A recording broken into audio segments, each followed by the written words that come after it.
My name is Corrine Hendrickson, and I have owned and operated Corrine's Little Explorers Family Childcare in rural New Glarus, Wisconsin for about 15 years. I have been a member of Main Street Alliance for 2. Thank you for inviting me to speak to you today about my small business and not only my American dream, but the ability of those I work with to achieve theirs. The only reason I can be here today is because I was able to hire a couple of substitutes last year utilizing Federal Rescue Fund dollars, thereby increasing the wage I could offer by $3 an hour and a monthly bonus of $250. This allows me to go to appointments, take classes, and appear before you today without closing my business, subsequently allowing parents to work. However, my one substitute finished her master's in social work, and my second one has been offered a full-time manufacturing job that pays substantially more than I can with benefits, so she gave her notice. I cannot compete. I began my American dream wanting to become a teacher. After I graduated with a teaching license into a 2001 recession job market, I substitute taught and worked in retail, so my fiance and I could buy a home. It was possible then because we had one very minimal student loan to pay off with 3% interest that went down if you paid on time. And homes were far more affordable compared to starting career wages. Compare that to today when large corporations and investors have driven prices up exponentially, increasing our home value this year by about 15% or $50,000. In summer 2007, when our son was 6 months old, some friends and I were together for our usual Monday evening dinner. While our volunteer firefighter husbands were at meetings, and their 3 of them were very pregnant and unable to find care, only waitlist. I was now the head store manager and offered to quit and start a family childcare business. Because of the parents' lack of access to paid family medical leave, I opened my business only 6 weeks after the first 2 were born and 2 days after leaving my retail job. Had we been renting, my dream most likely would have ended before it started. Due to liability reasons, most landlords don't allow family childcare in their rentals. Liability insurance is expensive and becoming more difficult for licensed group and family childcare businesses. Over the last 2 years, prices have risen drastically or non-renewal notices are being sent instead of bills. Furthermore, childcare as a business plan has a notoriously low profit margin, so purchasing a home would have been impossible without any access to capital.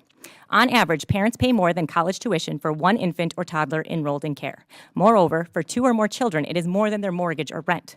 Because fixed costs for food, liability insurance, rent, utilities, toys and books that need to be replaced, continuing education, licensing costs, etc., are extremely high for childcare businesses, this leaves little left for profit or wages.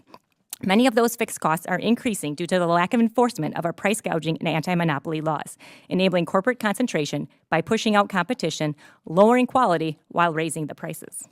Early care and education businesses are the corner for all other small businesses as key to workforce development and the economy, both today and in the future, by caring for and educating young children while parents work, continue their education, and pursue their American dreams. Secondly, my business product is children. We create tomorrow's workforce and future business owners. The first 5 years of a child's life are when 90% of brain development happens, laying the foundational skills of self-esteem, self-awareness, self-control, critical thinking, creativity, collaboration, and curiosity by curating play-based environments that are child-centered and teacher-supported. All skills that my fellow small business owners state they need in our workforce and are lacking. This is detrimental to the future ingenuity and competitiveness necessary to pursue the American dream. By investing in childcare, our rural economy's decline can be reversed drastically and replace the 90,000 family childcare businesses lost between 2010 and 2019. Since COVID, investments to all small businesses and to parents in the form of increased tax credits and deductions increase the affordability of having children. Without the PPP, I probably wouldn't still be in business. Increased investment in childcare due to COVID has increased wages and viability for childcare businesses. Significantly raising wages without also raising tuition has been possible. Empty classrooms are reopening since our employees are staying and coming into the field. However, once the federal ARPA funding runs out, if the state and federal government refuses to continue investing, I will be raising my rates 25% a week per child. This means parents will have to either receive significant pay raises from their employers, remove their child from regulated care, or be unable to find work. If tuition gets too high, more childcare businesses will close due to lack of enrollment. Additionally, we are still down about 80,000 employees, leaving exponentially more parents unable to work since their child is on wait lists instead of in care.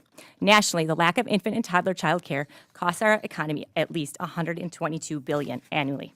In conclusion, from the perspective of small businesses, our government is choosing to focus on big business and corporations, ignoring the dire needs of small businesses around the country, eliminating the opportunity to truly live up to the American dream. Thank you.